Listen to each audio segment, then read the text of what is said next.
Intake. కాబట్టి మీరు Google application పెట్టగానే ఫస్ట్ కమ్ ఫస్ట్ వాళ్ళకి అవకాశం ఉంటుంది, అందులో మీరు అప్లై చేసుకోండి. సో సండే నుంచి సండే వరకు ఏ వనస్పతి వాడాలి, ఎలా, ఏ రోగానికి ఏ వనస్పతిని యజ్ఞంలో వేయాలి అనేది చాలా చక్కగా మనకు సంధాయిస్తారండి. కాబట్టి ఆ వనస్పతిని కూడా హరిద్వార్ నుంచి మనకు అందుబాటులో ఇస్తున్నారు. హవన సామాగ్రి ప్రతి దాన్ని కూడా అందుబాటులో ఇస్తున్నారు. మనం అన్ని తెప్పించుకోవచ్చు చాలా చౌకైన ధరలో. మన ఇంట్లో చేసుకుంటూ మనల్ని మనం కాపాడుకునే అద్భుతమైన ప్రయత్నం చేయొచ్చండి. సో సదవకాశాన్ని మనం అందరం ఎక్కువలో ఎక్కువ మందికి తెలియజేద్దాం. యోగా అవసరం, అలాగే ఆయుర్వేదం అవసరం, అలాగే యజ్ఞం మన జీవితంలో వస్తే ఏ డాక్టర్ అవసరం లేదండి. 100కు 100% మన ఆరోగ్యాన్ని మనం కాపాడుకోగలుగుతాం. సో ఈ ప్రయత్నం ఏదైతే జరుగుతుందో మనం తెలుసుకోవాలి, ఆయన 10 మందికి చెప్పాలి. ఎక్కువలో ఎక్కువ మంది మనం రప్పియాలి. లాస్ట్ వ్యక్తి దగ్గరికి వెళ్ళాలండి. మనం కేవలం రావద్దు, మనం ప్రయత్నం చేయాలి. లాస్ట్ వ్యక్తిని కూడా ఇటువైపు మొబిలైజ్ చేయాలి. నిస్వార్థంగా జరిగే ప్రయత్నాన్ని ఎక్కువలో ఎక్కువ మందికి తెలియజేయండి. వాళ్ళని ఇందులో జోడించండి. ఈ హాస్పిటల్స్, యాంటీబయాటిక్స్ ఒక పెద్ద మాఫియా. ఆ లొల్లిలో పడి మన ఆరోగ్యాన్ని పాడు చేసుకొని పరేషాన్ అయ్యే బదులు యోగ వైపుకి రండి, ఆయుర్వేదం వైపుకి రండి, యజ్ఞం వైపుకి రండి. అద్భుతమైన ఆనందాన్ని మీరు ఆస్వాదించగలుగుతారండి. సో ఈ సందర్భంగా సో పూజ్య స్వామి ఆనంద్ దేవ్జీ గారితో మనం ఈరోజు చక్కని డిస్కషన్ చేద్దాం, వారి నుంచి విందాం. తర్వాత మీ ప్రశ్నోత్తరి అడగొచ్చు, దానికి జవాబు కూడా పూజ్య స్వామిజీ ఇస్తారు. మళ్ళీ మనం సెషన్స్ పెడదాం. సో ఫిబ్రవరి ఎండ్ వరకు జరుగుతుంది ఈ సెషన్. కాబట్టి ఈ అద్భుతమైన సెషన్ ని మిస్ చేసుకోవద్దు ఎవరు కూడా.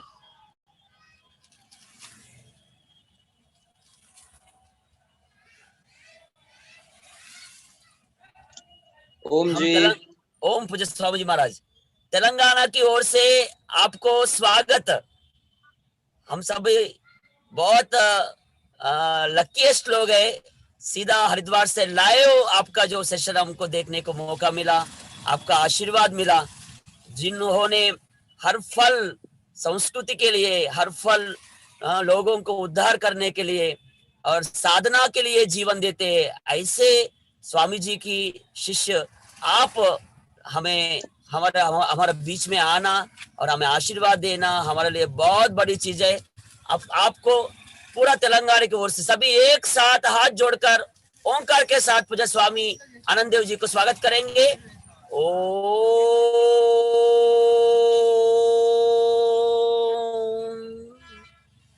पूज्य स्वामी जी महाराज, आप स्वामी जी के साथ रहकर साधना करते हुए हम तेलंगाना को कई बार आप आकर योगा सिखाया और हमें प्रेरणा दिया इस ओर कैसे जाना चाहिए और शाम की सत्र अभ्यास की ओर जाना चाहिए।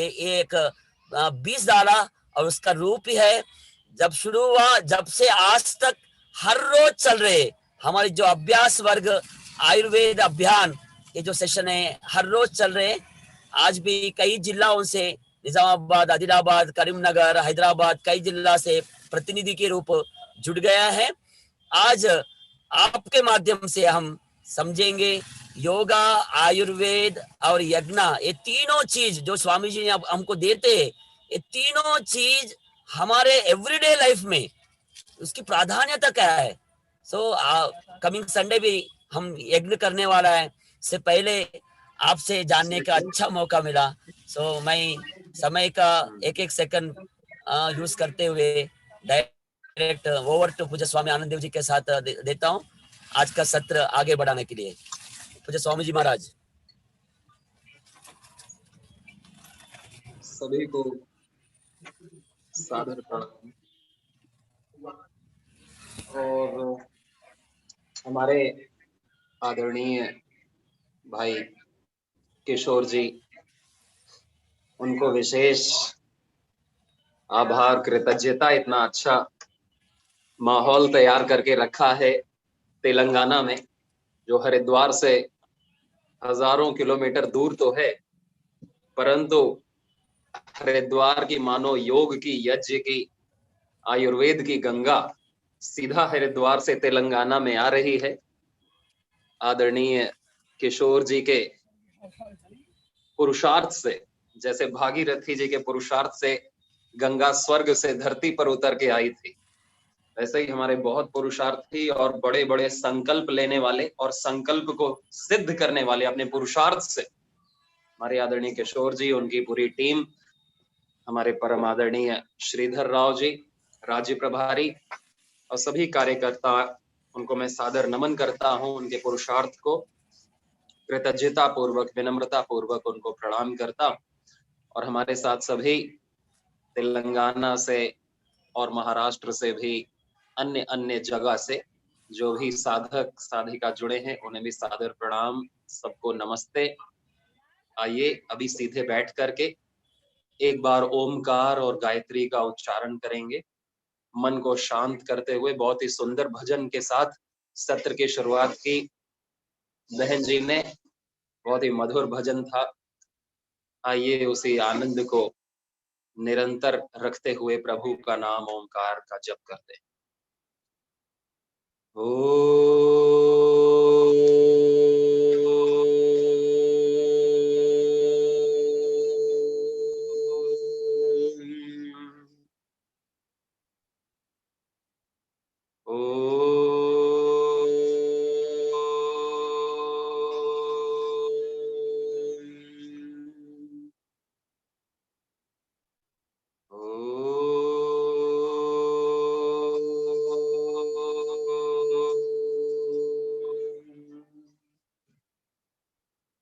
ओम भूर्भुवः स्वः तत्सवितुर्वरेण्यं भर्गो देवस्य धीमहि धियो यो नः प्रचोदयात्।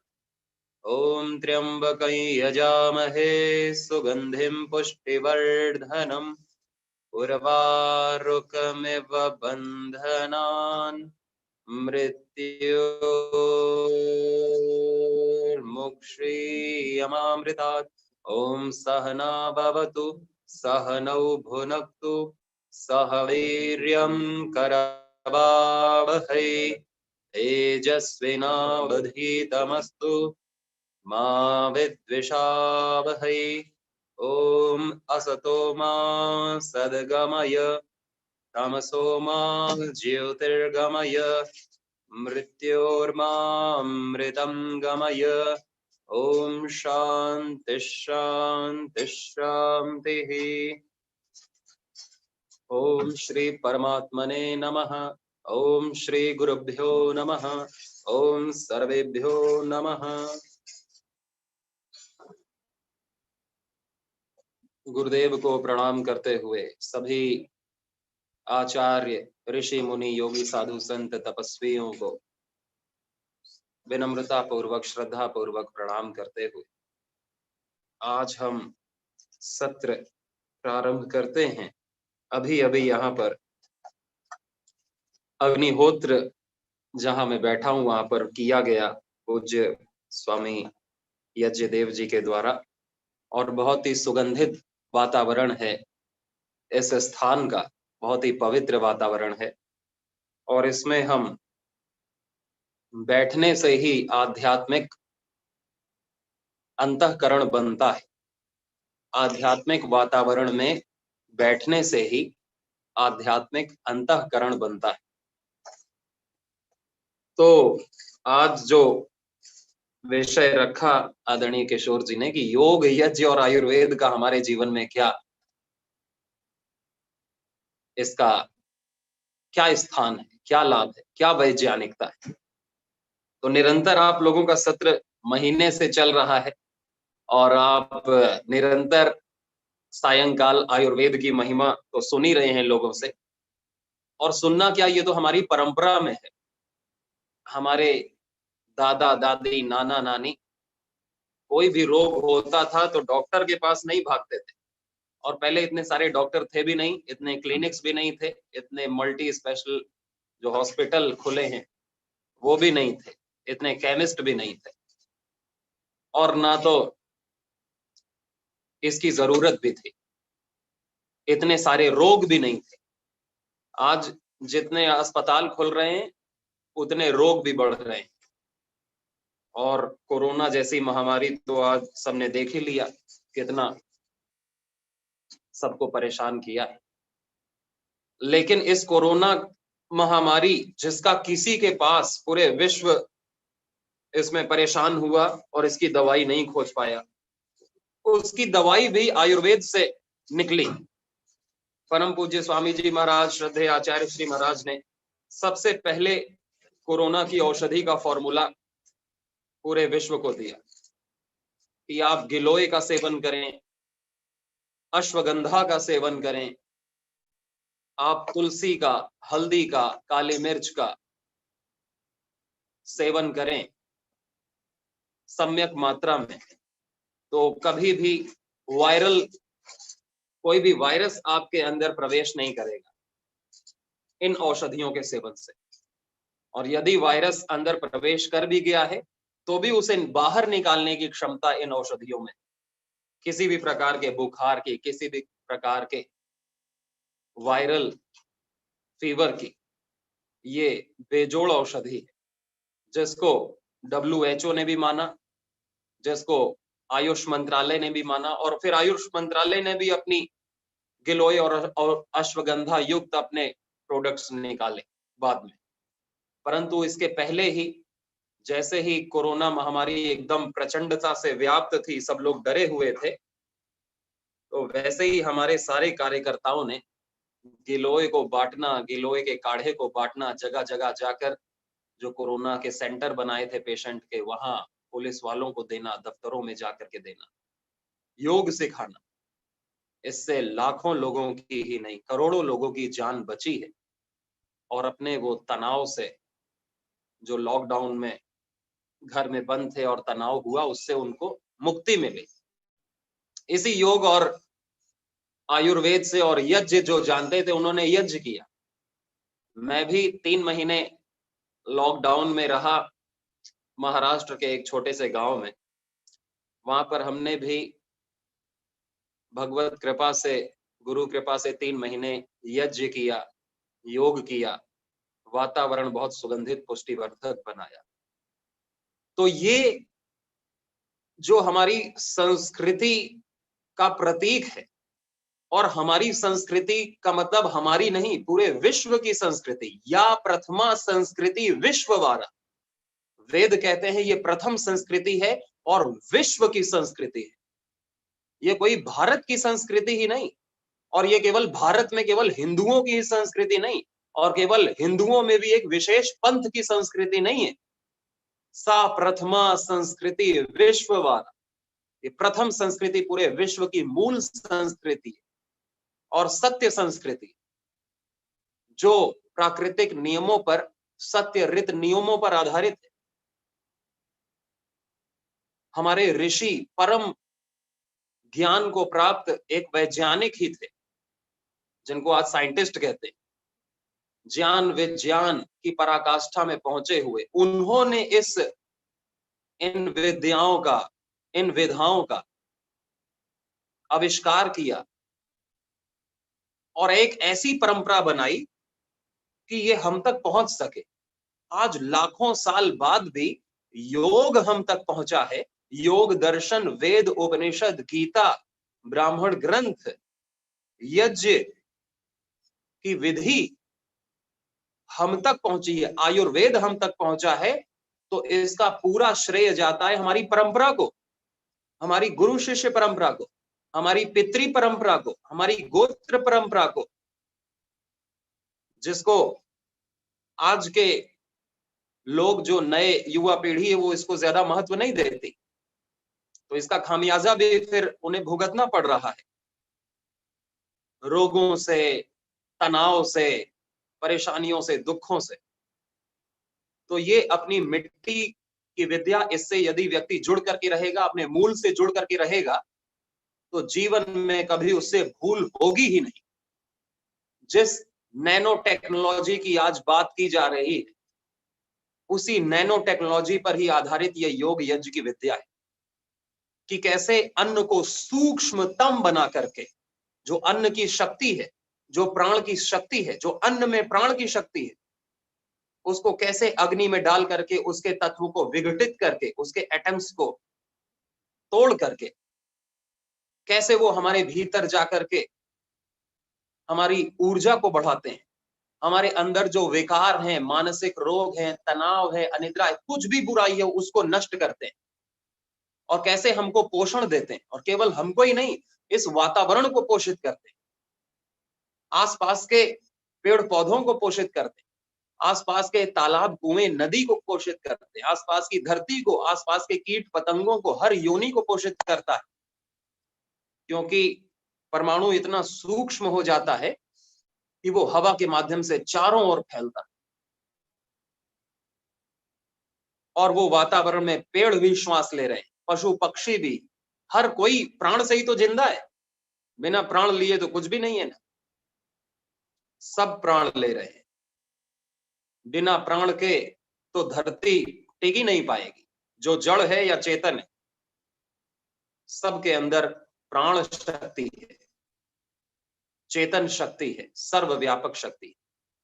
तो सबका शोधन और सबको दिव्यता प्रदान करने वाला यह जो यज्ञ है, इसकी महिमा वेदों में इतनी गाई कि जिसका बखान किया नहीं जा सकता। अभी आपने आस्था संस्कार में देखा होगा कि चतुर्वेद पारायण महायज्ञ चल रहा था पतंजलि में, परम पूज्य स्वामी जी महाराज के सानिध्य में। उस वेद पाठ करने का सौभाग्य हमें मिला और हमने देखा यज्ञ नाम और यज्ञ की महिमा वेदों में इतनी गाई कि यज्ञो वही भुवनस्य नाभि, अयम यज्ञो भुवनस्य नाभि, यज्ञो वही श्रेष्ठतमम कर्म, उत्तिष्ठ ब्रह्मणस्पते देवान यज्ञेन बोधय, कि देवताओं को यज्ञ से प्रसन्न करो, धन को यज्ञ से प्राप्त करो, अपनी मनोकामनाओं को यज्ञ से पूरा करो, अपने स्वास्थ्य समृद्धि को, अपनी शांति प्रसन्नता मुक्ति को यज्ञ से प्राप्त करो। क्यों? क्योंकि ये यज्ञ शक्ति का भंडार है। सारे देवताओं की जो नाभि होती है, इस पूरे ब्रह्मांड की जो नाभि है, वो है यज्ञ। जैसे हमारी नाभि है यहां पर, यहीं से बच्चे को मां की कोख में यहीं से सारा पोषण मिलता है, ना तो बच्चा सांस लेता है, ना तो कुछ खाता है गर्भ में, सारा पोषण यहीं से मिलता है। और हमारा सूक्ष्म शरीर भी इस स्थूल शरीर से नाभि से ही जुड़ा है और हम भगवान से भी इस नाभि से ही जुड़े हैं। ये नाभि डिग जाती है तो व्यक्ति का सारा खाने पीने का, सोने जागने का सारा चक्र बिगड़ जाता है। नाभि डिगने की बहुत बड़ी समस्या हो जाती है।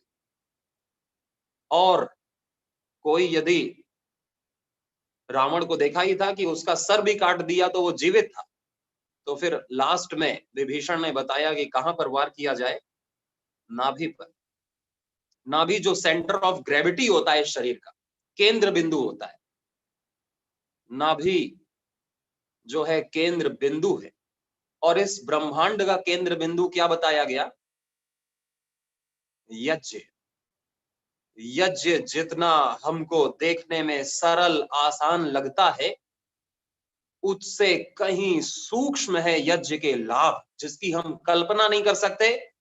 कितनी हम पोथी लिख डालें, पुस्तकें लिख डालें, यज्ञ का बखान नहीं किया जा सकता। यज्ञ इतनी अंतिम जगह तक पहुंचाता है जहां तक आज साइंस नहीं पहुंचा है, जहां तक हमारा मस्तिष्क नहीं पहुंचा है।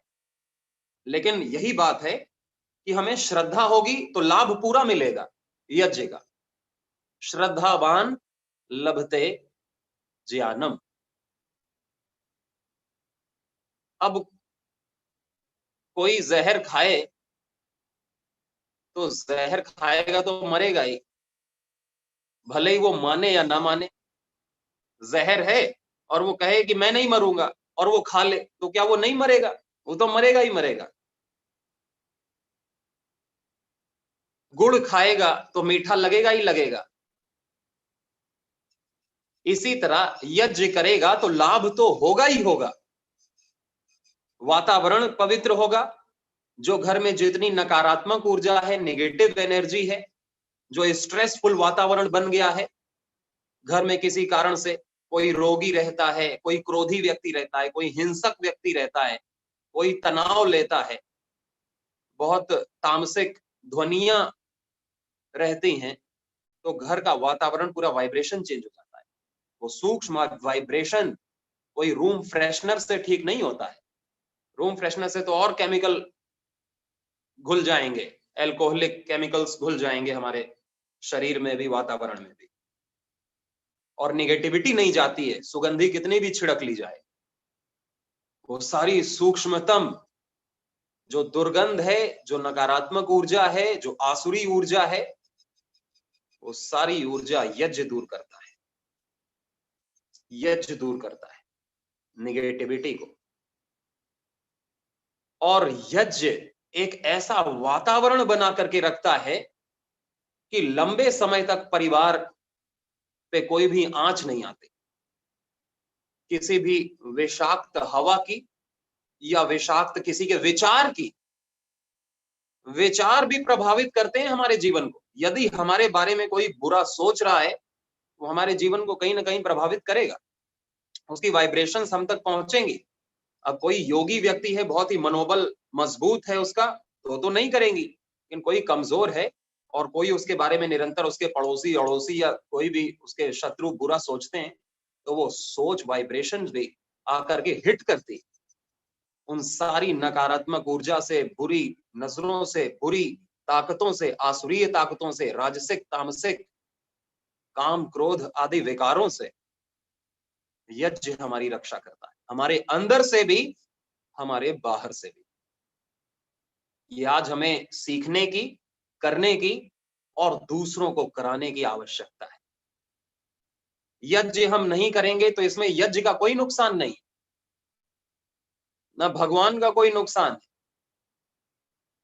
नुकसान हमारा स्वयं का है कि हमने अपनी संस्कृति छोड़ दी, हमने अपनी ऋषियों की परंपरा छोड़ दी, हमने योग यज्ञ आयुर्वेद स्वाध्याय छोड़ दिया और हम पड़ गए टीवी मोबाइल अखबार मैगजीन पिक्चर और नाच गाने के चक्कर में।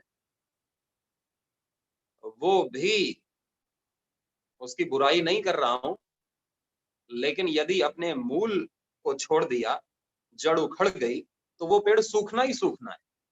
तो हमारी जड़ें सबसे प्राचीनतम है, अपने संस्कृति की सबसे प्राचीनतम जड़ें हैं हमारी। उन जड़ों से जुड़े रहेंगे तो ऋषियों का आशीर्वाद, अपने पितरों का आशीर्वाद हमको जीवन में सफल बनाएगा ही बनाएगा, इसमें कोई दो राय नहीं है।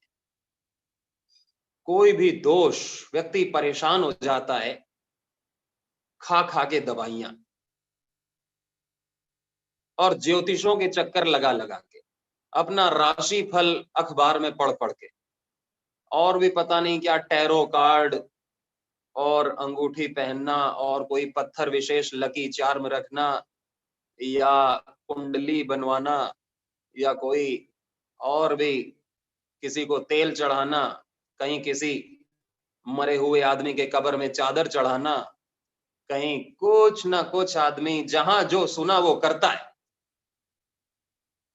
जो सुना वो करता है। ये हमने सुना है कि अजमेर में वो वहां पे दरगाह में चढ़ाओ, तो वो चढ़ाएगा, भले ही वो मुस्लिम ना हो फिर भी चढ़ाएगा। हमने सुना है कि चलो इसको, इसकी पूजा करो, इस देवता से काम नहीं पड़ रहा, उसकी पूजा करो, इस पत्थर की पूजा करो।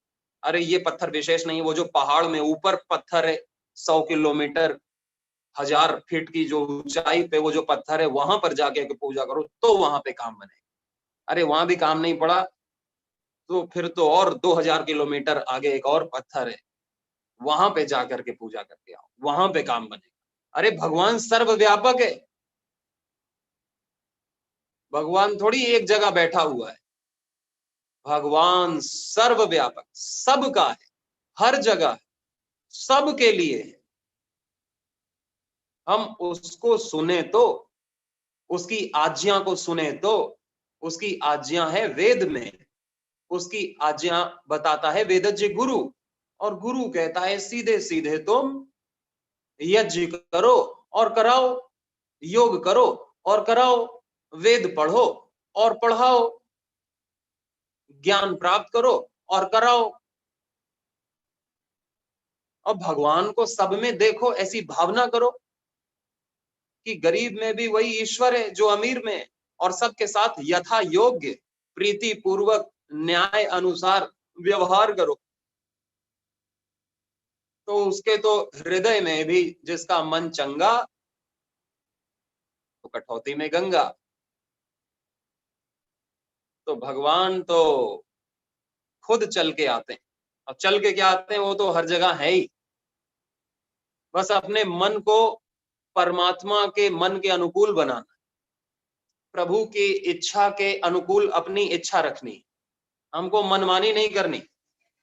भगवान कुछ चाहते हैं कि ये ऐसा वाणी व्यवहार आचरण करे, और हम कुछ चाहते हैं नहीं नहीं हम ऐसा नहीं करेंगे, हम अपने मनमानी से कुछ भी बोलेंगे, हम अपने मनमानी से कुछ भी कुचेष्टा, कुवाक्य, दुर्वचन, दुर्भाव, कुदृष्टि रखेंगे अपने ही लोगों के प्रति, अपने ही देश के प्रति, अपने ही साधुओं के प्रति, तो उसका बेड़ा तो कोई भी पार नहीं कर सकता, साक्षात भगवान भी उसे मुक्त नहीं कर सकते, असंभव है,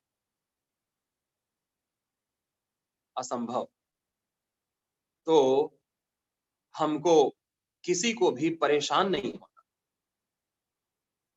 हम जहां पे बैठे हैं वहीं से हमारा उद्धार हो सकता है, हम जो हैं वहीं से हम मुक्त हो सकते हैं। ये नहीं मुक्त होने में करोड़ों साल लगेंगे, अब सदियों लगेंगे। भगवान ने कहा ना कि कोई कितना भी पापी हो, कोई कितना भी दुराचारी सदियों से कर रहा हो, लेकिन जिस समय उसने मेरी बात मान ली और मेरे से श्रेष्ठ संसार में और किसी को नहीं माना, और मेरी आज्ञा का पालन किया, मेरी इच्छा के अनुसार जिया, तो मैं उसे तुरंत धर्मात्मा, तुरंत संत और शाश्वत शांति प्रदान करता हूं उसे। अपि चेद सुदुराचारो भजते माम अनन्य भाग साधुरेव समन्तव्य सम्यक व्यवसितो ही सब। और ये भगवान ने सबके लिए बताया, पूरी धरती के मानव के लिए बताया है। आज भारतीय संस्कृति को वैज्ञानिक तो मान रहे हैं, योग के ऊपर भी खूब सारी साइंटिफिक रिसर्च हो रही है, यज्ञ के ऊपर भी हो रही है, आयुर्वेद के ऊपर भी हो रही है, वेदों के ऊपर भी हो रही है, और सारा ज्ञान विज्ञान उनको पता चल रहा है कि वेदों से ही निकला है, भारत से ही आया है। जितनी भी खोजें हुई हैं उन सब की जो प्रेरणा स्रोत है वो भारत ही रहा है, भारत के ऋषि मुनि ही रहे। जब यूरोप, अमेरिका आज से 14वीं शताब्दी के पहले पहले तक उनका देखें तो उसे अंधकार का युग कहा जाता है, यूरोप और अमेरिका को। फिर बाद में रेनेसा शुरू हुआ, पुनर्जागरण उन्होंने किया जब वो भारत के टच में आए, फिर वहां पर ज्ञान विज्ञान का बढ़ावा हुआ। पहले तो वहां पे अंधकार का युग, वहां के लोगों को न शौच करना आता, न खाना आता, न किसी बीमारी से लड़ना आता, और तब तक क्या, तब उसके बहुत पहले ही, हजारों साल पहले ही भारत में नालंदा, तक्षशिला जैसे गुरुकुल चलते थे, पूरे विश्व से आके वहां पे लोग पढ़ते थे। भारत में वेद उपनिषद जैसे महानतम ग्रंथों का, जिसका पार आज तक भी मनुष्य बुद्धि न लगा पाई, ऐसी संस्कृत भाषा बोली जाती थी। अनंत उपकार किए हैं हमारे ऋषि मुनियों ने हम पर, जिसका हम ऋण नहीं चुका सकते, लेकिन आज हम उनके बाल बराबर भी नहीं काम कर पा रहे, अपने स्वार्थों में, अपनी कामनाओं में इस 100 साल को नष्ट कर रहे हैं। लेकिन इसी 100 साल का सदुपयोग करके उन्होंने अपने जीवन का भी उद्धार किया और राष्ट्र और विश्व का कल्याण कर दिया। और हमसे ये 100 साल ज्यादा हो रहा है कि किसी से पूछो क्या तुम 100 साल जीना चाहते हो, तो वो संकोच करता है कि 50 साल में मेरी यह हालत है, 60-70 साल ही अच्छे से कट जाएं बहुत है, 100 साल तो बहुत हो गए। क्योंकि वो परेशान है ना, अपने शरीर से, अपने अपने मन से, अपने संबंधों से आनंद खो गया है, जो बचपन में सबके पास था, बड़े होते होते है वो खो जाता है। यदि व्यक्ति को कोई सद्गुरु न मिल पाया सही समय पर, तो सद्ज्ञान न मिल पाया सही समय पर, और लेट कभी नहीं होता। वो तो ये है कि बचपन में मिल जाए तो ज्यादा प्रगति हो जाती है और जल्दी प्रगति, सही रास्ता मिल जाता है। लेकिन जब जागो तभी सवेरा। जितनी भी हमारे श्वास बची हैं, उसमें यदि हम प्रभु के अनुकूल आचरण करने लगे और प्रभु के अनुकूल कर्म करने लगे, निष्काम होकर निर्दोष हो जाएं, बहुत बड़ी अचीवमेंट है। इस जीवन की सबसे बड़ी अचीवमेंट, प्रधानमंत्री राष्ट्रपति बनने से भी ज्यादा बड़ी अचीवमेंट है निर्दोष हो जाना। कि जो भी मेरे अंदर दोष हैं, जिन्हें मैं जानता हूं, उनको मैं नहीं दोहराऊंगा और नया दोष भी नहीं करूंगा। और अपनी संस्कृति की जो ऋषि मुनि जिस काम को करते थे, मर्यादा पुरुषोत्तम भगवान श्री राम, योगेश्वर भगवान श्री कृष्ण और हमारे साधु संत सारे योग करते थे, यज्ञ करते, उन्हें मैं भी करूंगा, क्योंकि मैं उन्हीं का वंशज हूं, मैं उन्हीं की परंपरा में हूं। मैं नहीं करूंगा तो क्या गाय भैंस बकरी करेंगे इस काम को?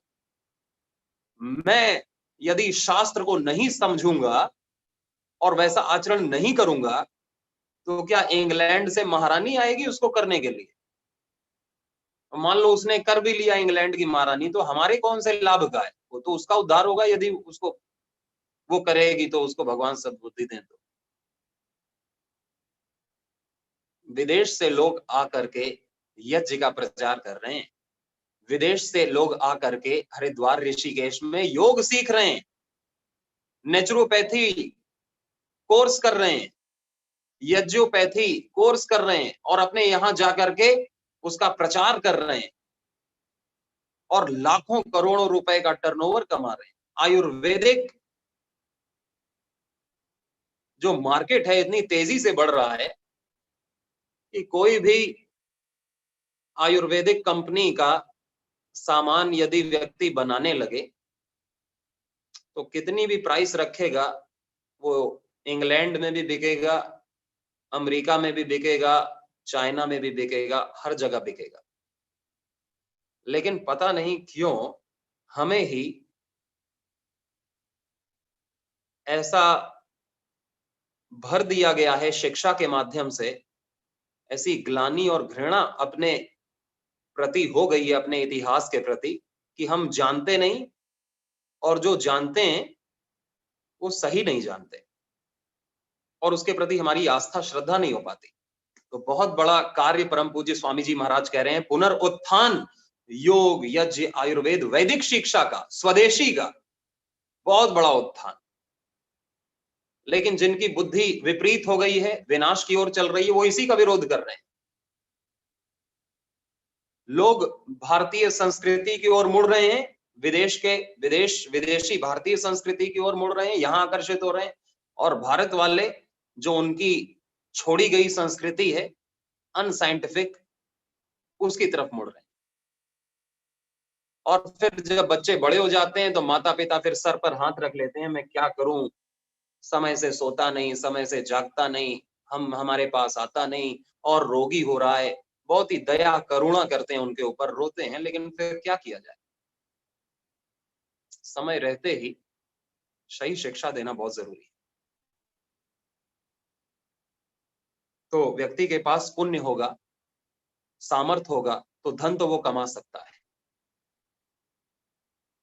मछुआरे का बेटा भी राष्ट्रपति बन सकता है, किसान का बेटा भी विश्व का सबसे बड़ा योगी बन सकता है, चाय बेचने वाला भी प्रधानमंत्री बन सकता है। उसके लिए कोई कॉन्वेंट स्कूल जाने की, अंग्रेजी पढ़ने की, लाखों रुपए बैंक में जमा करने की आवश्यकता नहीं पड़ती। लेकिन कुछ करते हैं तो अच्छी बात है, लेकिन हमें देखना चाहिए कि सबसे महत्वपूर्ण हमारे लिए क्या है। सबसे महत्वपूर्ण तो हमारे और हमारों के लिए है संस्कार। संस्कार ही व्यक्ति को महान बनाते हैं और बच्चों को दिए गए संस्कार ही माता पिता को बुढ़ापे में रोटी देते हैं। सबसे बड़ी चीज है। और संस्कार मिलता है गुरुकुलों में, सत्संग में, संतों के पास। और वही अभी हमारे जो पतंजलि यूनिवर्सिटी के वाइस चांसलर हैं आदरणीय महावीर जी, वो भी गुरुकुल से पढ़े। और हमने उनसे जब पूछा कि आप गुरुकुल में कैसे आए, आप तो अच्छे घर से थे, तो उन्होंने कहा कि एक महापुरुष की पुस्तक उनके पिताजी ने पढ़ी और उन्होंने ये पढ़ा कि ये जो अंग्रेजी विद्या है ये बालकों का दिमाग खराब करती है, अपनी संस्कृति को भुलाती है और व्यक्ति को केवल धन के लिए और विदेश जाने के लिए प्रेरित करती है। इसमें कोई देशभक्ति की भावना नहीं जागृत होती, राष्ट्र सेवा की भावना नहीं जागृत, संस्कार नहीं मिलते। ऐसा उन्होंने जब पढ़ा इस मैकॉले की अंग्रेजी शिक्षा के प्रति, तो उन्होंने कहा कि ये संकल्प लिया कि मेरा एक बेटा तो गुरुकुल में ही पढ़ेगा। तो वही बेटा उन्होंने गुरुकुल में भेजा और वो पहले कई सारी यूनिवर्सिटियों के वाइस चांसलर बने और फिर आज वो पतंजलि यूनिवर्सिटी के वाइस चांसलर है। ये शक्ति है तप की, त्याग की, इस परंपरा की। इसका जितना बखान किया जाए कम है। कोई ये हल्दी मेथी सौंठ खाना ही आयुर्वेद नहीं है कि हम केवल कुछ चटनी बनाएं और खाएं और केवल हम स्वस्थ रहें। आयुर्वेद तो सुखी और स्वस्थ जीवन जीने की विद्या है, कला है। सुखी भी और स्वस्थ भी, स्वस्थ जीवन भी जीना और सुखी जीवन भी जीना। आयुर्वेद के अंदर बहुत सारे अध्याय हैं। ये भी है कि किस रोग में क्या परहेज करना चाहिए, क्या खाना चाहिए। और ये भी है कि कैसी वाणी बोलनी चाहिए, कैसा विचार करना चाहिए, किससे दूर रहना चाहिए, किसके समीप रहना चाहिए, कैसे बल बढ़ाना चाहिए और कैसे अपने दोषों से दूर रहना चाहिए। तो हम तो एक अंश मात्र जानते हैं आयुर्वेद का, बाकी तो श्रद्धा से करें तो भी लाभ मिलेगा और यदि श्रद्धा नहीं है, इच्छा नहीं है, तो भी योग यज्ञ करना चाहिए, तो भी लाभ मिलेगा। जैसे कोई जहर पर विश्वास करे या ना करे लेकिन खाएगा तो मरेगा, मरेगा ही मरेगा। वैसे ही कोई श्रद्धा करे या ना करे लेकिन यदि यज्ञ करेगा तो उसको लाभ मिलेगा, उसको लाभ मिलेगा और उसके आसपास वालों को भी लाभ मिलेगा। इसलिए जो दान करेगा श्रद्धा से करे तो भी लाभ होगा उसको, अश्रद्धा से करेगा तो कम लाभ होगा लेकिन लाभ होगा। तो इसीलिए योग करना, परम पूज्य स्वामी जी महाराज कहते हैं कि इच्छा न होने पर भी हमको अच्छे काम नहीं छोड़ने, इच्छा न होने पर भी योग अभ्यास प्रतिदिन करना, इच्छा न होने पर भी हमको सुबह जल्दी उठना है, इच्छा न होने पर भी हमको सदग्रंथों का, श्रीमद् भगवत गीता, वेद, उपनिषद का स्वाध्याय करना है, इच्छा न होने पर भी हमको समय मिलते ही अग्निहोत्र यज्ञ करना है, इच्छा न होने पर भी हमको संगठित होकर के इस विद्या का प्रचार प्रसार करना है, सेवा करनी है, ज्ञान बांटना है, कहीं भी किसी को भी। और इच्छा होने पर भी बुरा काम नहीं करना, इच्छा होने पर भी भ्रष्टाचार चोरी नहीं करनी, इच्छा होने पर भी निंदा चुगली नहीं करनी, झूठ नहीं बोलना, इच्छा होने पर भी दुराचार व्यभिचार नहीं करना, चोरी जारी नहीं करनी, इच्छा होने पर भी मांसाहार, शराब, तंबाकू, सिगरेट आदि नशा नहीं करना, इच्छा होने पर भी किसी के ऊपर हाथ नहीं उठाना, हिंसा नहीं करना, क्रोध नहीं करना, इच्छा होने पर भी कोई भी जाना हुआ गलत काम नहीं करना, जिसे हम जानते हैं कि ये गलत है। बस इतनी है साधना, और ये वो कर लेता है जो अप्रमादी है, अप्रमत्त है, जागरूक है। और जागरूक होने के लिए ही ये सब ध्यान साधना, अष्टांग योग, सारी पद्धतियां हैं। इसलिए हिम्मत न हारिए, बिसारिए न राम। हिम्मत कभी न हारो वीरों, हिम्मत कभी न हारो। जब तक श्वास है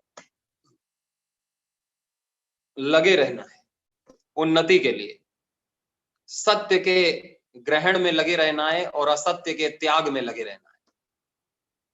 जो भी असत है हमारे जीवन में उसका त्याग कर देना है। त्याग तो तुरंत होता है, त्याग करने में 2 दिन नहीं लगते कि 2 दिन लगेंगे मुझे सिगरेट छोड़ने में। सिगरेट छोड़ दी, कोई 2 दिन नहीं लगते। और जिसको 2 दिन लगेंगे फिर उसकी छूटेगी भी नहीं कि मुझे 1 साल लगेगा छोड़ने। बस वो तो संकल्प के ऊपर, दृढ़ता के ऊपर कि मैंने छोड़ दिया। और सत्य के ग्रहण में जीवन भर लगे रहना। असत तो छूट जाएगा पल में, सत्य पल में नहीं, पल पल में सत्य का संग करना। जो है, जो सदा है, जो सबका है, वही है सत्य, और उसी का संग करना, यही है सत्संग। सत्संग एक पल का ना हो, सत्संग पल पल का हो, जीवन पर्यंत का हो, जीवन पर्यंत। यही है योग कि हमारे से योग हो जाए। हमारे से योग क्या, हमारे से योग तो हुआ ही हुआ है। कोई हम 2 थोड़ी हैं जो एक हो जाएंगे। हम तो परमात्मा से भी सदा से ही एक हैं, स्वयं से एक हैं, सबसे एक हैं। तो फिर योग क्या है? वियोग ही योग है। जो हमारा नहीं है और हमने अपना मान रखा है, उससे वियोग ही योग है। असत से वियोग ही योग है। योग तो है ही, लेकिन जो हमने एक मलिनता, एक असत को मान रखा है, उसका वियोग हो जाए तो सत्य का दर्शन हो जाए। असत के त्याग से सत्य का दर्शन होता है। जैसे सूर्य प्रकाशित होता है तो अंधेरे को दूर करने के लिए झाड़ू की जरूरत नहीं पड़ती कि झाड़ू लेकर के अंधेरे को हम दूर कर रहे हैं, अपने आप दूर होता है।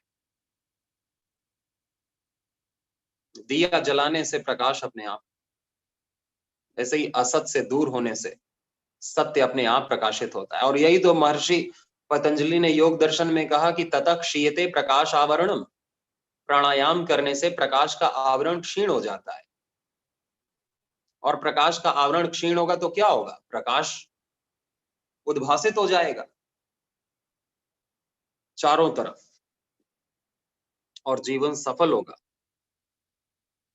जीवन सफल करने के लिए सच की राह पर चलना, धैर्य पूर्वक चलना, कठिनता आएंगी, अपमान होगा, आरोप लगेंगे, गाली मिलेगी, दुख मिलेंगे, सर्दी गर्मी लगेगी, भूख प्यास लगेगी, हानि पराजय होगी, तो भी धैर्य रख के चलते रहना।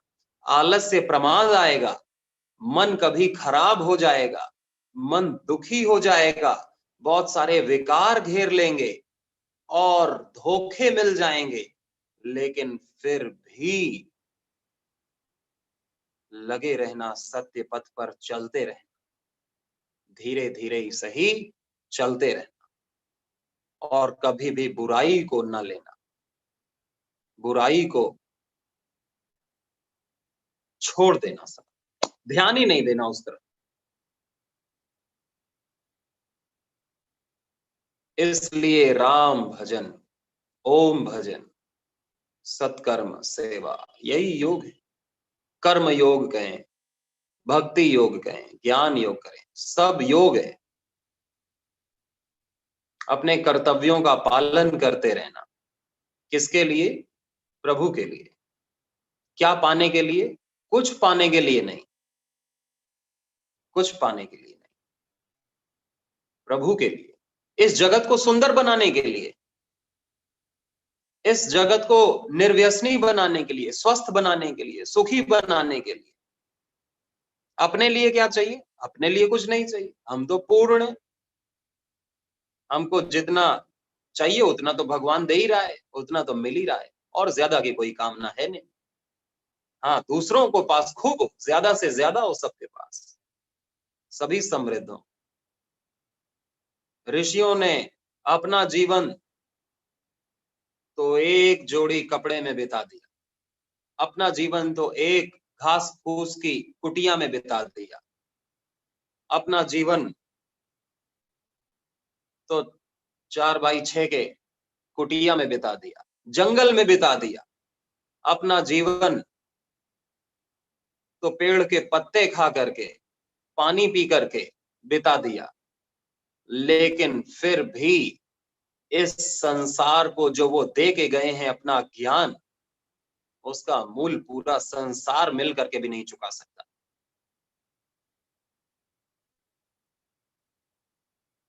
इसलिए फूल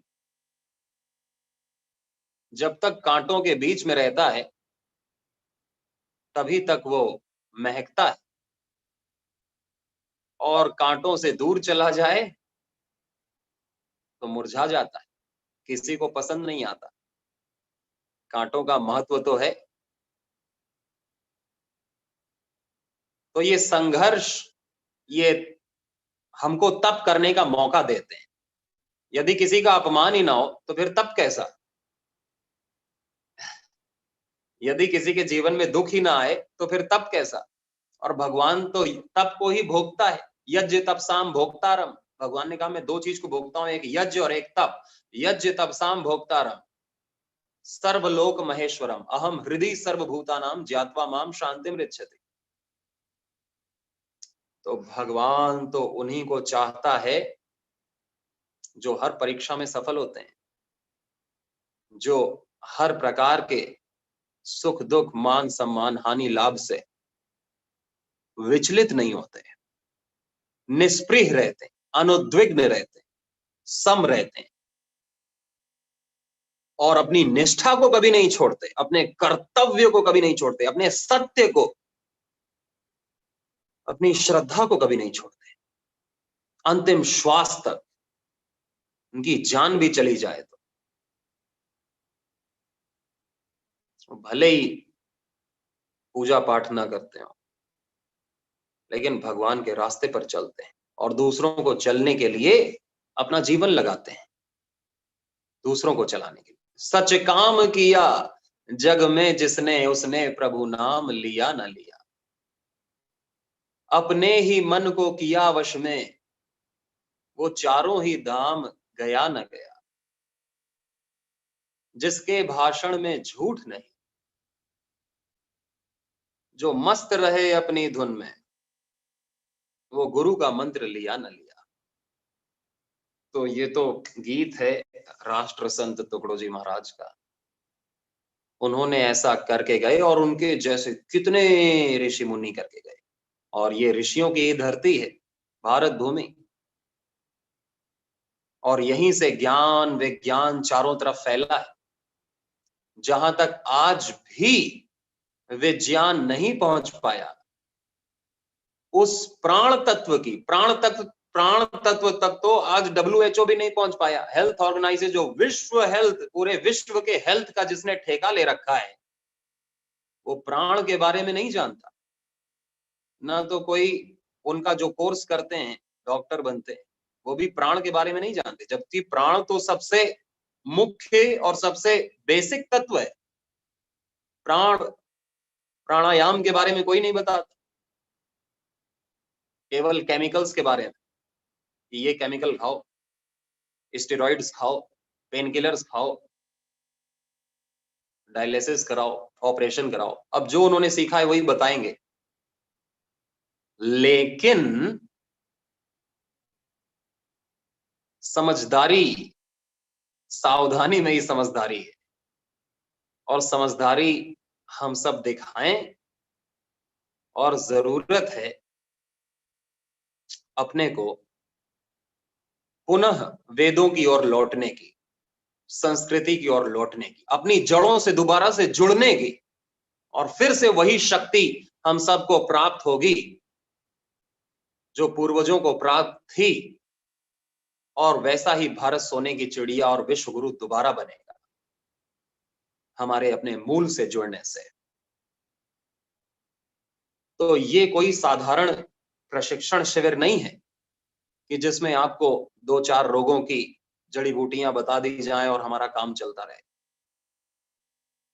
ये है कि हम रोज अभ्यास करें और हम ऐसे योग शिक्षक बने कि हम 100 लोगों तक योग को पहुंचा सकें, और उन्हें भी योग शिक्षक बना सकें कि फिर वो अपने नीचे 100 योग शिक्षक बना सकें। और एक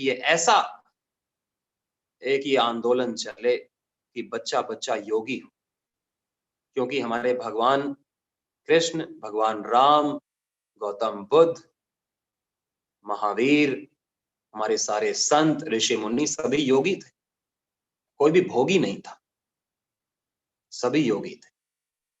इसलिए जिस विषय पर आज विज्ञान भी मौन है, भविष्य में बोलेगा, जरूर बोलेगा, लेकिन आज भी तो बोल रहा है। आज भी योग का लोहा मान रहे हैं, यज्ञ का मान रहे हैं, आयुर्वेद का मान रहे हैं, लेकिन आंशिक रूप से ही मान रहे हैं, क्योंकि अभी तक पूरी तरह वो पहुंचे ही नहीं। तो इतना विज्ञान चरम पर था हमारे भूतकाल, हमारे इतिहास में, ऋषियों के समय विज्ञान चरम पर था। कोई भी विज्ञान, सामाजिक विज्ञान है, आर्थिक विज्ञान है,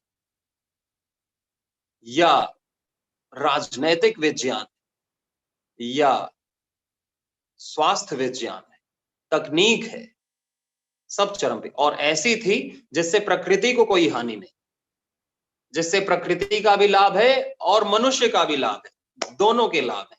यज्ञ से, योग से, आयुर्वेद से, गौ सेवा से प्रकृति का भी लाभ, कोई हानि नहीं, प्रकृति में विष नहीं घुलता, और अपना भी लाभ। आज जितने भी संसाधन दिए जा रहे हैं स्वस्थ होने के, समृद्ध होने के, उससे व्यक्ति का जीवन भी कमजोर, आलस्य, प्रमाद, दुर्व्यसनों से भरा हुआ, उसको भी हानि है, वो भी अल्पायु हो रहा है और टेंशनाइज्ड हो रहा है, स्ट्रेसफुल लाइफ हो रही है। इतनी सुख सुविधाओं के, मोबाइल, टीवी, कार के बीच में रह करके भी अशांत हो रहा है, और प्रकृति की हानि तो है ही है। कितना खोदा जा रहा है प्रकृति को, उसका हमको मिल रहा है प्रसाद, कभी भूकंप के रूप में, कभी बाढ़ के रूप में, कभी कोरोना के रूप में, महामारियों के रूप में। और ये कभी समाप्त नहीं होने वाला। हमें बुद्धि आ जाए उतना ही बहुत है। ये नहीं कि पहले पूरी दुनिया को बुद्धि आए फिर हमें लास्ट में चाहिए।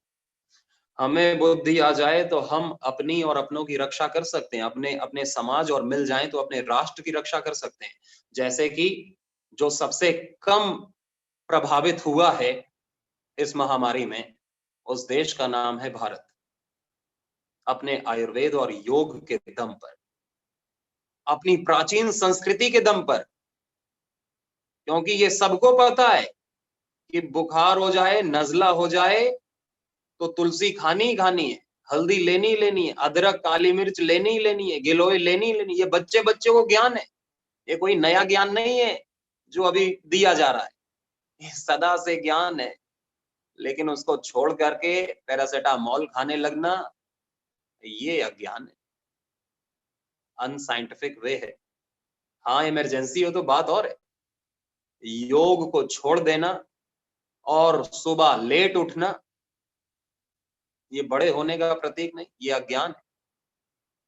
अपने सात्विक, पौष्टिक, ऑर्गेनिक आहार को छोड़ करके fast food, packaged food, chemically fertilized food खाने लगना, सोचने की बात है कि हम प्रगति कर रहे हैं या दुर्गति कर रहे हैं। इसलिए हम अपनी रक्षा कर सकते हैं। इसलिए ये संगठन है योगियों का, ज्ञानियों का, विद्वानों का, धर्मात्माओं का, इस संगठन से जुड़ना और इस बात का पुरजोर अपने दम पर इसका प्रचार प्रसार करना और अपने बच्चों को अच्छे संस्कार देना। इसके लिए परम पूज्य स्वामी जी महाराज ने कितने प्रकल्प रखे हैं। वैदिक गुरुकुलम, वैदिक कन्या गुरुकुलम, आचार्य कुलम, पतंजलि गुरुकुलम, पतंजलि कन्या गुरुकुलम, यूनिवर्सिटी, प्राकृतिक चिकित्सा के केंद्र, योगशालाएं। सरकार भी अब तो योग का कितना प्रचार कर रही है, पूरा विश्व ही कर रहा है। तो योग तो महत्व क्या बताना, योग का महत्व तो आप सुन ही रहे हैं, आस्था संस्कार में भी सुनते हैं। योग को करके अब अनुभव प्राप्त करना है और जो लाभ हमें पता चल रहा वो हमारा असली लाभ है। सुना हुआ तो दूसरे का है, वो तो उधार का है लाभ। लेकिन जब हम यज्ञ करेंगे और यज्ञ के वातावरण में प्राणायाम करेंगे, व्यायाम, आसन करेंगे, तो जो हमें लाभ होगा वो हमारी श्रद्धा बढ़ाएगा, वो हमारी निष्ठा बढ़ाएगा, वो हमारे लिए लाभकारी होगा और फिर वो हम पूरे कॉन्फिडेंस से दूसरे को कह सकते हैं कि ये लाभ है, ये तो मैंने अनुभव किया है। जैसे व्यक्ति गोली के, एलोपैथी के साइड इफेक्ट को अनुभव करता है और ऑपरेशन के भी कराता है और तब जाकर के जीवन भर जब उसे गोलियां खानी पड़ती हैं, बीपी की, थायराइड की, डायबिटीज की, और फिर वो जान जाता है कि इससे कोई लाभ नहीं, तो जब उसको अनुभव हो जाता है तब उसकी अश्रद्धा होती है एलोपैथी में। ना ना, ये तो फालतू है, इसमें लाखों रुपए भी चले गए और कुछ लाभ भी नहीं हुआ, अब मैं मुड़ता हूँ योग पर। अब चलो योग ग्राम भी चला जाए, देख लिया जाए क्या चल रहा है वहां पे, वो भी कर लिया जाए, तब जाकर के अश्रद्धा होती है। तो अनुभूत जो चीजें हो जाती हैं तब तो हमें श्रद्धा करनी पड़ती है।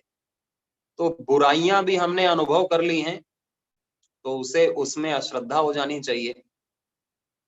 और यदि बुराइयों से अश्रद्धा हो गई और बुराइयां छोड़ दी तो सत्य में श्रद्धा होने में देर नहीं लगेगी, वही रुकावट पैदा करती है। तो योग यदि प्रमाद छोड़ दिया, आलस से प्रमाद छोड़ दिया, तो योग करने में कोई ज्यादा देर नहीं लगेगी। योग करने में उन्हीं को देर लगती है जो आलसी होते, प्रमादी होते, दुर्व्यसनी होते, नशेड़ी होते, बहुत रोगी होते। तो रोगों का कारण है ना, तो कारण पर काम करता है, रोगों के कारण पर काम करता है आयुर्वेद, योग, यज्ञ, स्वाध्याय भी करना। तो ये करने की चीजें, ये केवल प्रवचन सुनने की चीज नहीं। जैसे अभी हमने रोज हम सुबह शाम योग करते हैं, सुबह शाम हम यज्ञ करते हैं, और करते ही नहीं कराते हैं। और कितनी अच्छी देखो टेक्नोलॉजी का सदुपयोग हो रहा है कि हम योग यज्ञ को ऑनलाइन कर रहे हैं, अपने घर पर कर रहे हैं। कितना बड़ा ये सदुपयोग हो गया तो भी विश्व बहुत प्रसन्न हो जाएगा, सतयुग आएगा यदि ये हो गया टेक्नोलॉजी का सदुपयोग। तो ये टेक्नोलॉजी का सदुपयोग हमारे तेलंगाना की समिति बहुत अच्छे से कर रही है। इसका हमें बहुत अच्छे से हर्ष है, बहुत गर्व अनुभव होता है कार्यकर्ताओं पर, जो अपने दुकान को चला करके, अपने बिजनेस में समय लगा करके, अपनी जॉब करके, अपनी जवानी में दुर्व्यसनों को छोड़ करके, अपने सारे संबंधों को निभाते हुए इस गुरु कार्य, इस राष्ट्र कार्य को कर रहे हैं, उन पर फक्र होता है, उन पर गौरव होता है और उनके लिए आशीर्वाद अपने आप निकलता है सबके मन से। और उनका भला नहीं होगा तो किसका भला होगा बताइए? उनके पुण्य नहीं बढ़ेंगे तो किसके पुण्य बढ़ेंगे? उन पर प्रभु की कृपा नहीं होगी तो किस पर कृपा होगी? उन पर दैवीय सत्ता उनके साथ नहीं खड़ी होगी तो किसके साथ खड़ी होगी? देवता भी अपना प्रतिनिधि चाहते हैं कि कोई हो तो ऐसा जो योग को बढ़ाए और हम उसका साथ दें, कोई तो ऐसा हो जो यज्ञ को बढ़ाए और हम उसका साथ दें, कोई तो हो जो आंदोलन खड़ा करे भ्रष्टाचार के खिलाफ और हम उसका साथ दें। देवता प्रतिनिधि चाहते हैं और फिर पूरी दैवीय सत्ता उसके साथ होती है और कमी उसको नहीं होने देती किसी प्रकार की। देवताओं का काम है ये साक्षात प्रभु का काम है। और असुरों को भी प्रतिनिधि की जरूरत होती है कि कोई तो हो ऐसा जो चोरी कर सके, जो जो सोता रहे और हमारा तमस का कारोबार बढ़ता रहे, हमारा भ्रष्टाचार का कारोबार, लूट मार, हिंसा, दुराचार, व्यभिचार, चोरी, छीना झपटी, दुर्व्यसन, नशा, ये सब फैलता रहे, सब असुर बन जाएं। वो ऐसे अपने प्रभारी, अपने कार्यकर्ता चाहते हैं। तो हम किसके खेमे में, हम किसकी तरफ हैं? हम आलस से प्रमाद कर रहे हैं या अच्छे लोगों पर भी हम छीटाकशी कर रहे हैं और असुरों के साथ दे रहे हैं जाने अनजाने? तो फिर तो हम उन्हीं के कार्यकर्ता हैं और फिर हमारा सौभाग्य कैसे जागृत, हमारा दुर्भाग्य जागृत हो गया। सारे असुर दुर्भाग्य के ही प्रतिनिधि हैं। तो प्रभु तो उनके साथ हैं जो सात्विकता, दैवीय शक्ति को बढ़ाने में लगे हुए हैं, अपने जीवन का काम, अपने कर्तव्यों का काम करके इस काम को ऊपर रख रहे हैं। ये गुरु का काम, ये राष्ट्र का काम, ये देश का काम, ये भगवान का काम। ये सबसे पहले हमारी दुकान तो हमारी संभल जाएगी, हमारी गृहस्थी संभल जाएगी और उनकी भगवान संभालते हैं, अच्छे से संभालते हैं, दूसरों से अच्छे से संभलती है उनकी। तो ऐसे ही हमारे कार्यकर्ता, ऐसे ही हमारे सारे प्रभारी और ऐसे ही आप सब योग शिक्षक जो प्रेरणा प्राप्त कर रहे हैं, ऐसा जीवन जी रहे हैं, बहुत ही आनंद है। और वो दिन दूर नहीं है जब बच्चा बच्चा योग करेगा, स्कूल स्कूल कॉलेज कॉलेज में योग सिखाया जाएगा, हर एक माता पिता, हर एक परिवार साथ बैठ करके सुबह ब्रह्म मुहूर्त में योग करेगा और भारत फिर से योग गुरु, विश्व गुरु बनेगा। तो इसकी शुरुआत हो चुकी है, हम सब भी इसकी मध्य कड़ी में हैं और ये समय जरूर हमको मिलेगा देखने को। इसलिए अपना ज्ञान हमेशा बढ़ाते रहना चाहिए। चाहे ये नहीं कि सर्टिफिकेट तक ही सीमित हो हमारा ज्ञान सर्टिफिकेट के बाद भी अच्छी पुस्तकें, परम पूज्य स्वामी जी को सुनना, आस्था में, संस्कार इंडिया टीवी में, और अब तो रीजनल लैंग्वेजेस में भी आते हैं ना, तमिल, तेलुगु और कन्नड़, मलयालम, गुजराती, अलग अलग भाषा में भी ट्रांसलेट होते हैं आस्था के माध्यम से। तो उनको सुनना और इसको करना भी और दूसरों को कराना भी। जब तक कराएंगे नहीं तब तक ज्ञान नहीं बढ़ता है। सेवा करने से ही ज्ञान बढ़ता है, पढ़ने से नहीं बढ़ता। नहीं तो पढ़ तो सभी डॉक्टरी कर रहे हैं, सभी इंजीनियरिंग पढ़ रहे हैं, लेकिन सब भूल रहे हैं। लेकिन अनुभव से, किसी ने पढ़ा भी नहीं, सीधा अनुभव प्राप्त करके भी लोग डॉक्टर बन जाते हैं, अच्छे से अच्छे बिजनेसमैन। जो कभी बिजनेस स्कूल नहीं गया वो अच्छे से अच्छा बिजनेसमैन बन जाता है। जो कभी यूनिवर्सिटी नहीं गया योग में डिग्री लेने के लिए, वो अच्छे से अच्छा योग गुरु बनता है। सेवा से, केवल सेवा। सुंदर दिखता है तो क्या, तूने सेवा ही ना किया। तो सेवा से आदमी बहुत सुंदर, बहुत खूबसूरत हो जाता है और सेवा से ही ज्ञान बढ़ता है। तो आप सब इसीलिए ज्ञान प्राप्त कर रहे हैं कि इसे हम आगे बढ़ा सकें, पास कर सकें और दूसरों को लाभ मिलेगा, उसका आशीर्वाद मिलेगा, तो हमारा जीवन भी पुण्यों से भरेगा। तो भोग भोगने से तो पुण्य क्षीण होते हैं, लेकिन दूसरों को सुख देने से, स्वास्थ्य देने से, उत्साह देने से, अपना समय, अपनी ऊर्जा, अपना तन मन धन इस दैवीय गुरु कार्य में, इस सत्य कार्य में, इस राष्ट्र कार्य में लगाने से हमारे पुण्य कई गुना मल्टीप्लाई होकर के बढ़ते हैं। तो बढ़ाना है, ये है रास्ता, अच्छा रास्ता। तो आज हमने कुछ खास चर्चा तो नहीं की, लेकिन बहुत खास चर्चा भी की है। बाकी हमारा प्रशिक्षण शिविर तो सुबह शाम चलता ही है, आप सभी जुड़ते रहें और कल सुबह फिर से हम योग सत्र में जुड़ेंगे। सभी को बहुत शुभकामनाएं और शांति पाठ करते हैं अभी। ओम शांति शांति शांति। सर्वेभ्यो नमः, श्री गुरुभ्यो नमः। सभी योग साधक साधिकाओं को, शिक्षक शिक्षिकाओं को मेरा सादर प्रणाम, नमस्ते। आदरणीय किशोर जी, सारी कार्यकारिणी जी के सदस्यों को, आदरणीय श्रीधर राव जी को, वो भी होंगे तो उन्हें भी सभी को सादर नमस्ते। बहुत बहुत धन्यवाद स्वामी जी महाराज। सही, आज का सत्र इतनी प्रेरणादायी है, हमारे लिए बहुत अच्छा आशीर्वाद मिल गया आपके माध्यम से। सच्ची भगवान के काम करने वाले हम सबको 100% दैवी सत्ता साथ में देंगे, ये शब्दों से आप हमें बहुत प्रेरणा दिया।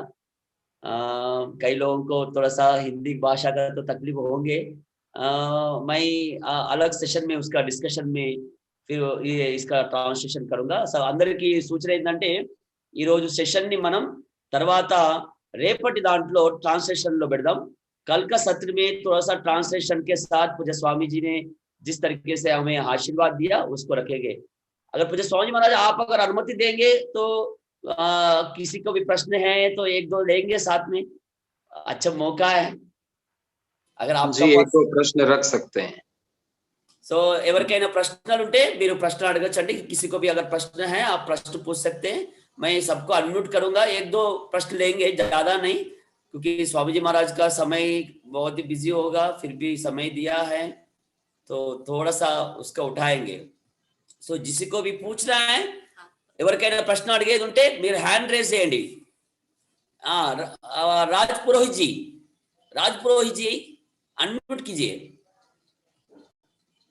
अनम्यूट कीजिए, ऑडियो अनम्यूट कीजिए, मैं आपको ऑलरेडी किया हूं। राज पुरोहित जी ऑडियो अनम्यूट कीजिए। ओम जी। पूछिए। ओम जी।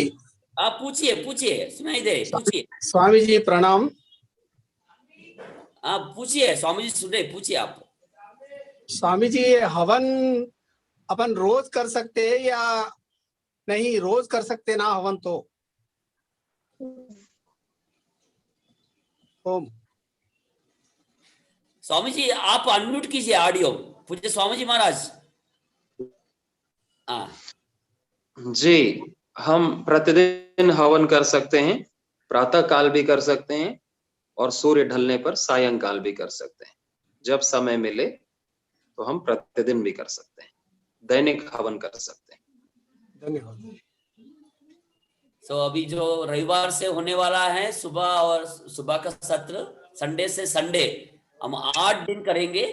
सो उसमें भी रोगानुसार यज्ञ, तो रोगानुसार यज्ञ में कौन सा जड़ी बूटी किस तरीके से इस्तेमाल करना है, हमें पूज्य स्वामी यज्ञदेव जी के महाराज के साथ बहुत कुछ जानने को मौका मिलेगा। आप और आपका टीम को तैयार कीजिए। राज पुरोहित जी पूछिए, प्रतिभा बहन, प्रतिभा पडाला जी। हाँ भैया, अनम्यूट చేయండి, पूछिए। हाँ नमस्ते स्वामी जी। मैं हाँ स्वामी जी, आपके चरणों में प्रणाम। और मैं ये पूछना चाह रही थी कि मेरी दीदी को 90% लंग का डैमेज हुआ स्वामी जी, तो उनके लिए मैं जो यज्ञ कर रही हूँ 2 समय में कर रही हूँ स्वामी जी। तो मेरी कोई बहन, वो भी आर्य समाजी है, उनके पति का देहांत हो गया था। तो उन्होंने कहा कि डॉक्टर ने उन्हें कहा कि यज्ञ नहीं, बिल्कुल दिया भी नहीं जलाना चाहिए, भले ही घी का क्यों ना हो। तो इसलिए मुझे शंका हो रही थी मेरे दिमाग में कि मैं यहाँ दीदी के सामने कर रही हूँ तो कुछ आपत्ति तो नहीं। वैसे तो यहाँ पे गुरुकुल में बनता है स्वामी जी सामग्री जो मैं इस्तेमाल करती हूँ यहाँ पे, तो पूरे इस ऋतु के संबंधी वन वो पूरे औषधि उसमें डल के ही बनता है। तो क्या इससे दीदी को कोई नुकसान तो नहीं होगा ना स्वामी जी? हाँ, इससे कोई नुकसान नहीं है क्योंकि आप निरंतर कर रही हैं और वो उसका अनुभव भी ले रही हैं। तो जी। नुकसान होता है तो पहले दिन ही पता चल जाता है कि जी। उनको सांस लेने में कोई दिक्कत हो रही, सांस नहीं आ रही, तो नुकसान होता है तो पहले दिन पता चल जाता है। डॉक्टर एहतियात के लिए, क्योंकि उन्होंने कुछ ट्राई नहीं किया है अभी तक अग्निहोत्र किसी के ऊपर, तो वो मना करेंगे ही करेंगे कि और एक्स्ट्रा चीज मत करो, जो मैं बता रहा हूँ वही करो, ऐसा तो वो बोलेंगे।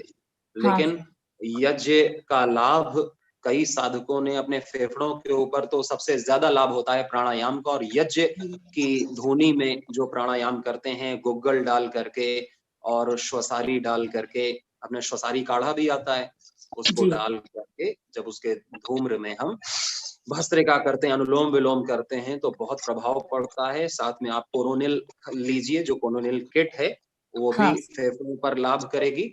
और अपनी ये श्वसारी का काढ़ा है सुबह शाम, वो भी उनको दिया करें और खूब प्राणायाम करें और यज्ञ में प्राणायाम करें, हाँ स्वामी जी। फेफड़े काम करेंगे जी सारे, स्वामी 100% ठीक हो जाएगा। जी। तो अभी दीदी का परिस्थिति ये है कि ऑक्सीजन के आधार पर चल रहा है स्वामी जी उनका, 16 घंटे तक वो ऑक्सीजन से चलती हैं। तो इस परिस्थिति में क्या हम लोग योगग्राम आ सकते हैं क्या स्वामी जी? नहीं, इस स्थिति में योगग्राम न आए, प्राणायाम कर लें आप 1-2 महीने। आप अभी से रजिस्ट्रेशन जरूर करा लें, क्योंकि अभी रजिस्ट्रेशन कराएंगी तो आपको जून जुलाई की डेट मिलेगी और जून जुलाई तक 100% उनका जो है ऑक्सीजन भी उतर जाएगा, उनके फेफड़े भी पूरे काम करने लगेंगे और फिर आप योगग्राम भी आ सकती हैं, है ना? ठीक है। हाँ स्वामी। खूब अनुलोम विलोम, वो बैठे बैठे लेटे लेटे अपना अनुलोम विलोम ही करती रहे, क्योंकि यज्ञ आपने कर लिया तो जी। उसके जो कण हैं वो तो रूम में बने ही रहते हैं, हाँ स्वामी। घंटों घंटों की।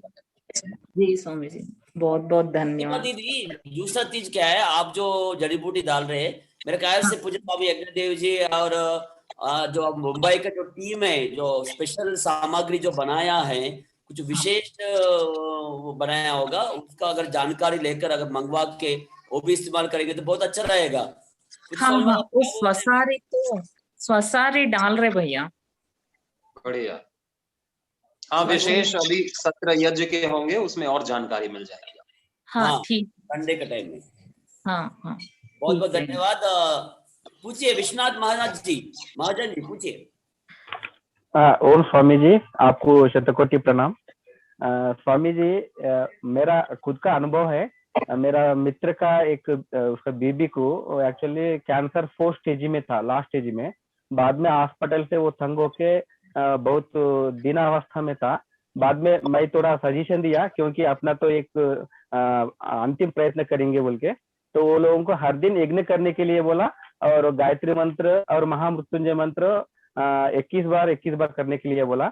और हर दिन सुबह उठ के स्नान करके यज्ञ करना और गोमूत्र एक आधा कप पीना। ऐसा वो लोग पीने के बाद, यज्ञ करने के बाद वो लोगों को 25 दिन के बाद वो लोगों को पॉजिटिव आया है ना, कैंसर से वो लोग जय हो गया। और बीच में उसके बाद मैं बोला कि एक 25 दिन, 1 महीना 2 महीने कंटिन्यू करो बोल के मैं कहा था।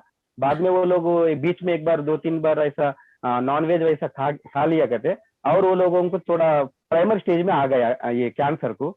तो और तो कंटिन्यू कर सकते हैं क्या? मैं एक एक्सपेरिमेंट किया, मेरे लाइफ में बहुत कुछ मैं खुशी हुआ, तो इसको क्या करना चाहता हूँ स्वामी जी, आप थोड़ा सजेशन दीजिए। बहुत सुंदर आपने सजेशन दिया। कि वही है कि मरता क्या ना करता, तो आदमी अंतिम समय सब कुछ ट्राई करने के लिए तैयार हो जाता है जब वो अपना सब कुछ गवा बैठता है। तो यज्ञ कर सकते हैं बिल्कुल, वो थोड़ा सा जो भी वो गड़बड़ कर रहे हैं बीच में खान पान में, उनको बहुत ज्यादा, क्योंकि ये तुरंत फिर जनरेट होना शुरू होता है, तो इसको अपने जीवन का हिस्सा बनाए। ये नहीं कि हमको बस 2 महीने यज्ञ करना है बाकी छोड़ देना है। अरे जिसको हम सब योग कर रहे हैं, यज्ञ कर रहे हैं, कि हमको कैंसर थोड़ी है, लेकिन करना है, करना है, क्योंकि ये केवल स्वस्थ होने के लिए ही नहीं, ये मानसिक रोगों से, मानसिक विकारों से भी बचता है, और हमें जीवन भर तक सजग जागरूक रहना है, सावधान रहना है। ये कोई भरोसा नहीं है कब कोई वायरस, कब कोई विकार अपने भीतर आए, तो ये तो एक प्रिकॉशन है।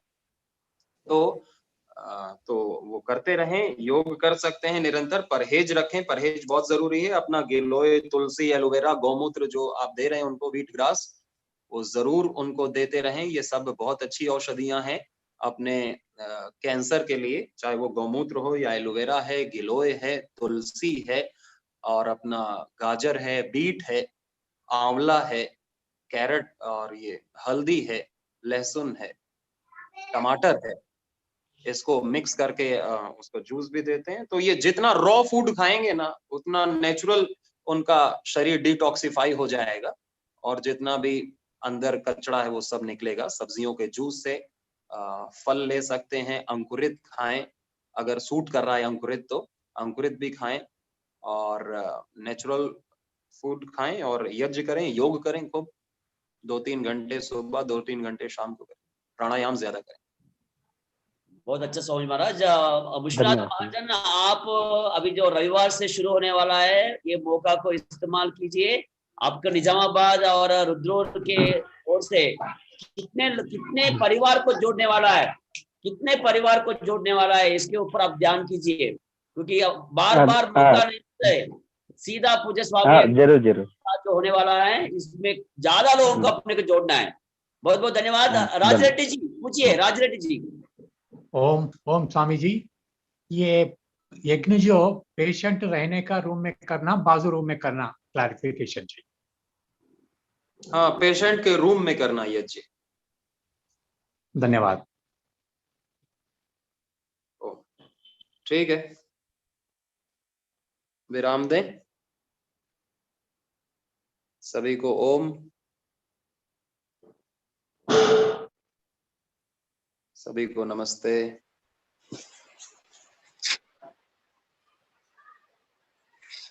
एक प्रश्न गुरुजी। हरिओम।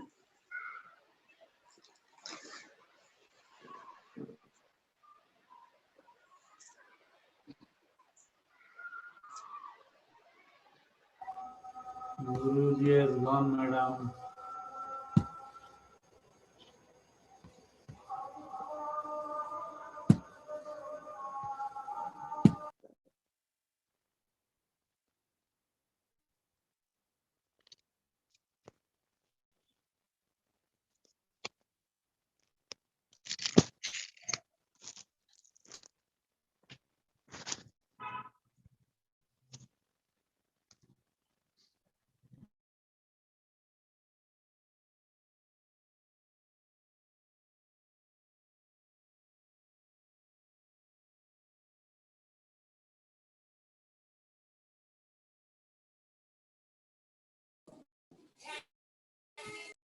ओम ओम।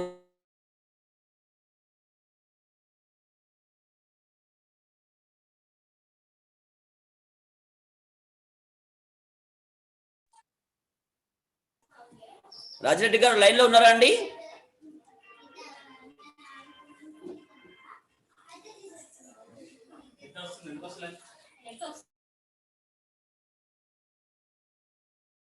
రాజిరెడ్డి గారు, ఓం. విశ్వనాథ్ అన్న వినిపిస్తుందా అన్న? వినిపిస్తుంది కిషోర్ భాయ్, వినిపిస్తుంది, వినిపిస్తుంది క్లియర్ గా. ప్రాబ్లం వచ్చింది, ఐ థింక్ పూజ స్వామీజీ గారు కూడా వెళ్ళారు, ఐ థింక్. సో చాలా చాలా సంతోషం అండి. వన్స్ అగైన్ అదే గూగుల్ షీట్ పెడతా అన్నారు, పెట్టారా కిషోర్ భాయ్? గూగుల్ ఫామ్ ఏమండి? గూగుల్ ఫామ్ పెడతాన్నారు, యజ్ఞంది పెట్టారండి. గూగుల్ ఫామ్ పెడతానండి, గూగుల్ ఫామ్ పెడతా నేను. విత్ ఇన్ 1 డేలో గూగుల్ ఫామ్ మీకు లింక్ పెడతాను. దయచేసి ఈరోజు ఏదైతే అద్భుతమైన సెషన్ పూజ స్వామీజీ మనకి ఇచ్చారో, సో మర్చిపోలేని సెషన్ అండి. నిజంగా చాలా అద్భుతమైన ప్రేరణ ఇచ్చారు. 100కు 100% ఏదైతే ప్రయత్నం చేస్తున్నామో భగవంతుడు మనకు 100% సాథ్ ఇస్తారని స్వామీజీ మనకు ఆశీస్సుల రూపంలో మనకు అందించారు. సో మనం రేపు ఏదైతే దీని యొక్క ట్రాన్స్లేషన్ పాయింట్ ఆఫ్ వ్యూ మనం చూద్దాం. ఎల్లుండి ఏదైతే ఉందో మనకు తెలుసు రథసప్తమి రోజు తెలంగాణ రాష్ట్రం అంతా ఒకేసారి ఉదయం 6 నుంచి సూర్య నమస్కార సాధన జరుగుద్ది. పాల్గొనే వాళ్ళందరూ లైవ్ లో పాల్గొనొచ్చు. ఆఫ్లైన్ లో నుంచి ఏదైతే మహేంద్ర హిల్స్ సికింద్రాబాద్ నుంచి స్టార్ట్ అవుతుంది, దాన్ని ఆఫ్లైన్ లో నడుస్తుంటది. మన జిల్లా అన్ని జిల్లాల నుంచి ప్రతినిధులు, మన కోర్ టీం తప్పకుండా అక్కడికి రావాలి. ప్రతి జిల్లా నుంచి ప్రతినిధులు అక్కడ పిలుస్తాం మేము. మిగిలిన వాళ్ళందరూ ఎవరి ప్రాంతాల్లో వాళ్ళు లైవ్ లో ఉండి ఈ ప్రాక్టీస్ చేద్దాం. ముఖ్యంగా కాంపిటీషన్ లో పాల్గొనే వాళ్ళు దయచేసి గుర్తుపెట్టుకోండి, కాంపిటీషన్ లో పాల్గొనే వాళ్ళు మీరు రూల్స్ అండ్ రెగ్యులేషన్ పాటిస్తూ మీ వీడియో రికార్డ్ తీయండి, దాన్ని మీ యూట్యూబ్ లో పెట్టండి అండ్ ఫీడ్బ్యాక్ ఫామ్ లో తప్పకుండా మీరు సబ్మిట్ చేయాలి. సో అలాగే సండే నుంచి మనము థెరపటిక్ యజ్ఞ స్టార్ట్ చేయబోతున్నాం. యజ్ఞంకు సంబంధించిన ఏమేమి అవసరమో ఇవన్నీ కూడా నేను విత్ ఇన్ 1 డేలో మీకు అన్ని సూచనలు అందులో పెడతాను. ముఖ్యంగా గూగుల్ అప్లికేషన్ లింక్ లో అందరూ అప్లై చేసుకోండి. ఆ అప్లై చేసుకున్న వాళ్ళకి మాత్రమే అవకాశం దొరుకుతుంది. సో बहुत ధన్యవాదాలండి. ఈరోజు శాంతి మంత్రం చెప్దాం. వన్స్ అగైన్ పూజ్య స్వామి ఆనంద్ దేవ్ జీకి మనము తెలంగాణ రాష్ట్రం తరపు నుంచి హృదయపూర్వకంగా ధన్యవాదాలు చెప్తూ చేతులు జోడించి ఓం శ్రీ గురుభ్యో నమః ధన్యవాదాలు చెప్దాం. శాంతి మంత్రం చెప్దామండి.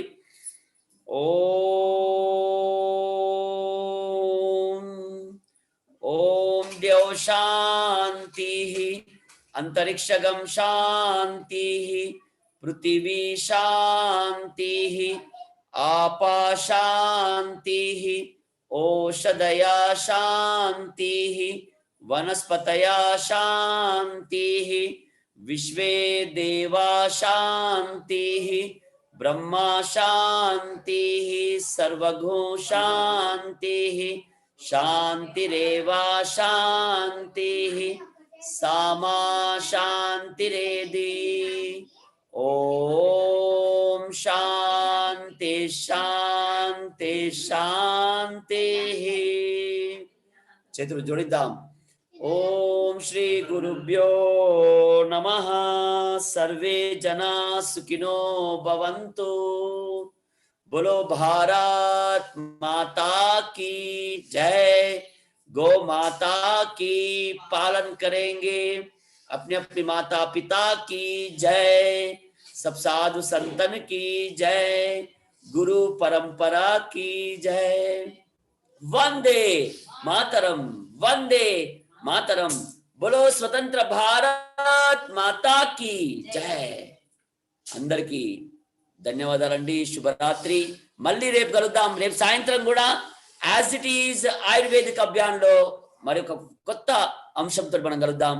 దయచేసి సండే కోసం రెడీగా అండి. మెంటల్లీ అందరం యజ్ఞం చేసేది ఉంది. మీకు అందుబాటులో ఉన్న దాంతో యజ్ఞం చేద్దాం, నేర్చుకుందాం. ఎవరింట్లో వాళ్ళు యజ్ఞం చేయాలి, ఎవరింట్లో వాళ్ళు.